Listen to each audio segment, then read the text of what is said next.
Going into the final round of Wijk aan Zee, Levon Aronian had a lead of 2 clear points, so he was guaranteed first place. Would he take it easy? Not a bit of it. He and Luc van Velde really went for each other. After 30 moves, they've arrived at this position. You can see van Velde with black has advanced his kingside pawn here. He advanced his g-pawn much earlier, so he's really attacking, and the queen and the knight very active. But there is a downside to this kind of kingside advance. It leaves black's king also quite vulnerable, for instance, along these diagonals and sometimes the 7th rank as well, because there's no pawn cover. So a double-edged situation, but I felt that actually Aronian with white was doing very well here, because he's held off black's attack and he has no real weaknesses in his position.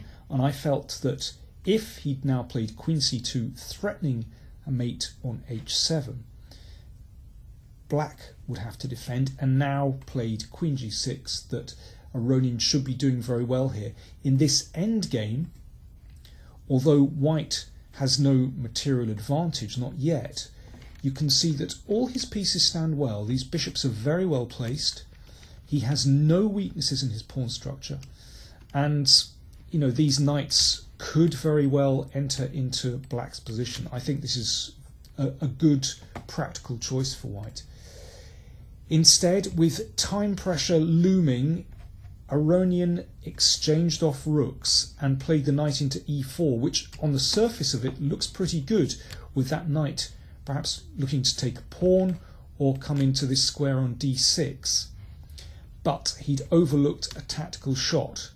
Van Velde played knight here, threatening the rook and also threatening to take this knight. Now this knight has to be captured. Black then took off the knight in the middle of the board. Now I think this is still good for white, but you can see that once that pawn on f2 has gone, then white's king starts to open up a bit, so black always has a bit of counterplay. Nevertheless, Aronian was playing very well at this point, took this pawn, queen threatens the rook.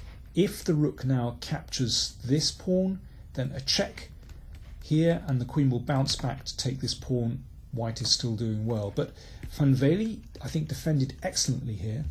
He played his queen back, and now maybe white should just exchange this pawn off and keep the rook on the back rank, covering the king. Instead, Aronian checked, and when the king came up, he brought his queen back. Now, if you're short of time, this looks like a very tempting continuation. The queen is threatening to deliver checkmate on this square, and just re-centralising the queen just feels very logical indeed. But Van Velde defended excellently. He played rook e6. Now that opens up the line of the queen down here. White is still all right in this position. He could trade queens, for example, like this, and I think it's about even. Instead, Aronian saw no danger and just took this pawn off. And yeah, when you've just got a few seconds on your clock, you think, perfect. White is 2 pawns up. The danger seems to have passed.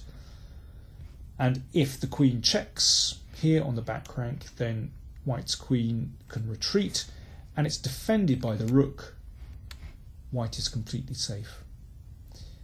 But here, Van Velde found a brilliant move. Bishop check. This blocks the queen's retreat, so after the bishop is taken, there's a check, and this forces checkmate. There is no way out. You can see this knight dominates the king, and after the bishop comes back, rook takes, and it'll be mate next move. What a shocker. So after bishop d4 check, Aronian was forced to resign. Great game actually by both players, but when there's time pressure, anything could happen. So what about the fight for second place? Well, a key game for that was Sergei Karyakin against Dominguez, and Karyakin had a really poor opening, and after 39 moves, they arrived at this position. A typical position for the Sicilian, when things have gone very well for black, that is. Black is often left with this compact pawn structure on the king side, 4 pawns together, and white had previously advanced the g-pawn, but that's left his king ragged. He's got split pawns, 3 pawn islands. Black is definitely better here. And Dominguez started to pile on the pressure by advancing this f-pawn. His king is completely safe. Compare with white's king, not so good.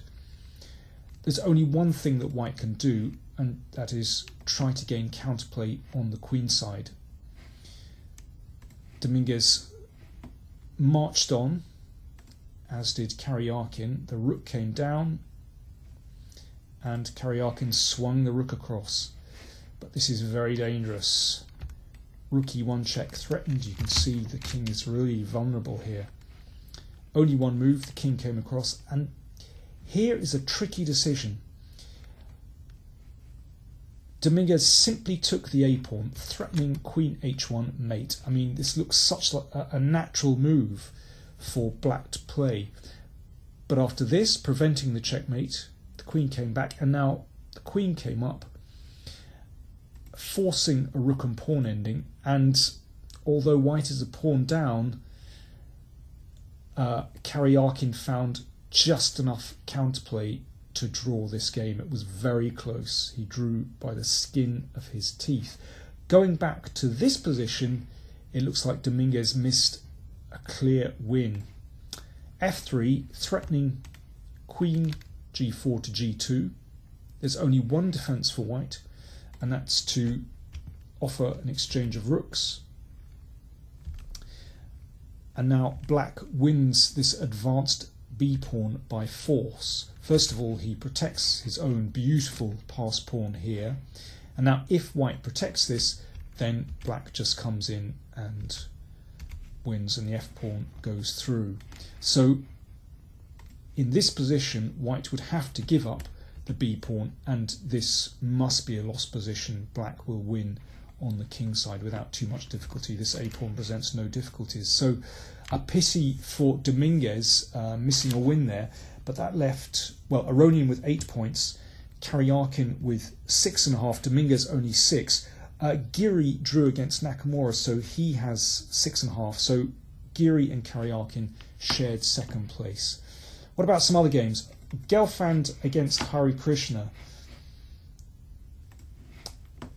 They arrived after 37 moves in this endgame. Gelfand has white. The rook threatens the pawn.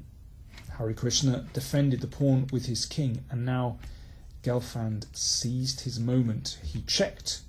If the king moves up, then rook takes pawn is a clear pawn for nothing, so the only chance is for black to play the rook back. And now Gelfand had looked into this position and realised that this king and pawn ending would be winning. How? Well, this is the first key move. He played a4, crippling black's queenside pawn majority. And the king's advanced. And here, well, let's see what happens if black plays, for example, f5. White plays king up. And now it's a very easy task for white to create a passed pawn in the middle of the board. Can even force the king back. And what white does is distract black's king with the passed e-pawn, and then white's king will mop up on the queen side. Now white wins this race easily by a mile.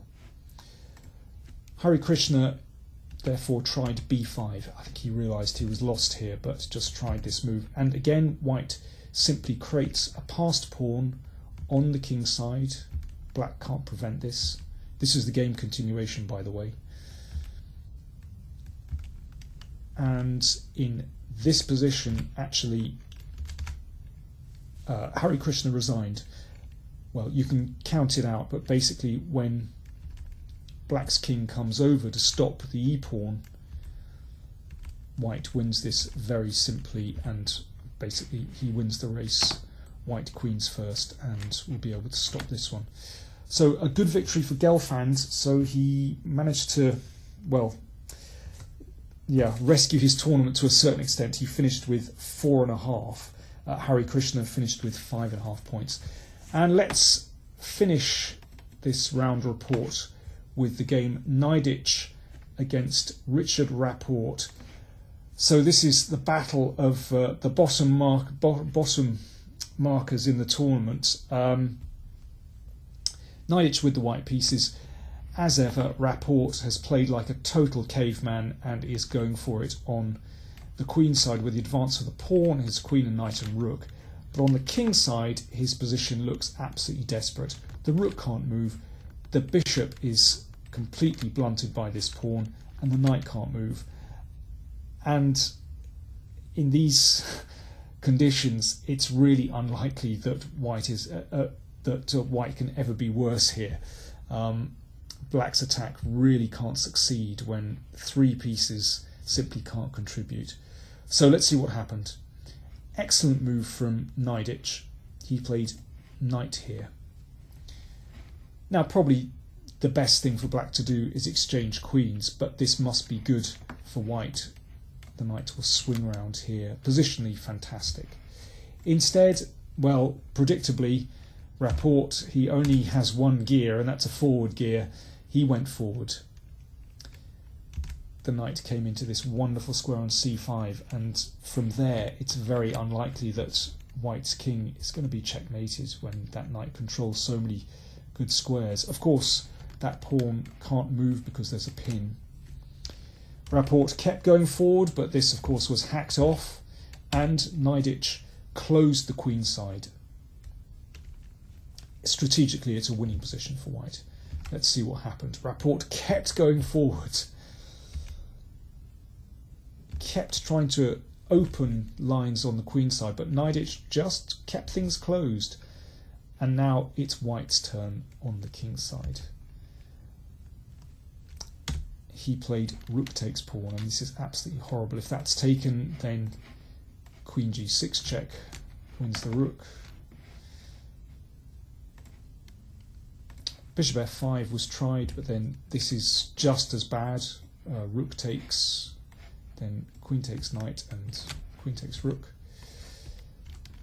Rapport tried king f8, but then the knight came in, threatening mate with queen f7. So the queen came up, whoops, and well, Nepomniachtchi just exchanged off and simplified here, and this is a very simple win indeed. Let's just see the final few moves. He checked and the rook came here, and you can see that the knight still can't move out because that square is covered by rook and bishop, and well, there were still a few more moves, but white won very easily indeed. So that brought Nepomniachtchi up to 3.5 points, the same as Rapport, so they shared the last place in the tournament. It looks as though Richard Rapport needs to polish his play a little bit if he's going to compete at this really high level, but of course he always has very interesting games. So that concludes my coverage of the tournament. Thanks everyone for watching these reports. I should say that the Zurich Chess Challenge is the next big tournament coming up, starting this Wednesday, 29th of Jan, and we will see the return to the fray of world champion Magnus Carlsen. So do join us for commentary on playchess.com, and in the meantime, if you've enjoyed these video reports, then do check out my YouTube channel, Power Play Chess. It's free to subscribe. There are lots of videos there with covering all kinds of things. So thanks very much for watching, and hopefully see you soon.